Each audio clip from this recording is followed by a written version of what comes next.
Thank you, Mr. Speaker. First of all, I'd like to congratulate Mr. Jolly on his statement. I thought that showed some courage, and it reflects the values of a lot of people here in this House and in the United States of America. Needed to be said.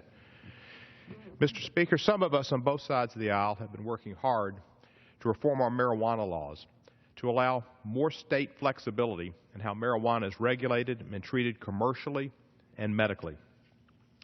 What binds us together across a broad ideological spectrum is our strong belief that we must be able to distinguish between marijuana and seriously dangerous and lethal drugs: meth, heroin, crack, cocaine, and prescription drugs as well. People don't rob corner groceries and liquor stores to get money to supply their habit of marijuana. They do that for meth, crack, cocaine, heroin. It's a different drug. The movement that is occurring here in this Congress and our country in recognizing that fact is ongoing and growing thanks to open minds and common sense, and some people having the courage to stand up for things they know are true. They didn't do a very good job of covering her, and Rachel was murdered. Mr. Sadik was murdered also as a confidential informant without police protecting him.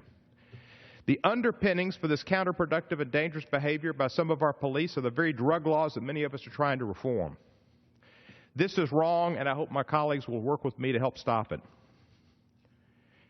President Eisenhower warned us about the military-industrial complex and its effect on our country and our budgets.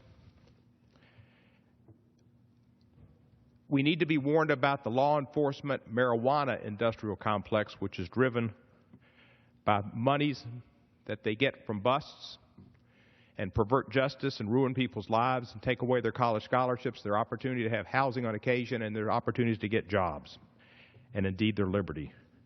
In the meantime, it's time for our Department of Justice to take a close look at how the behavior of confidential informants not only threaten to ruin young lives, but in some cases end their lives. As the Department of Justice, in the aftermath of all too many instances of police overreach and overreaction, work with local communities to educate law enforcement on more just and humane practices, the issue of forcing young people to be confidential informants should be added to its list. We'll be working on legislation. I hope we have people to join us. This is just part of the scourge that has come across this nation, ruining people's lives because of the misunderstanding of marijuana, starting in the 1930s with Harry Anslinger and continuing in the 1970s with Richard Nixon, who used it as a political tool. It needs to stop. I yield back the balance of my time. The gentleman from Tennessee yields back.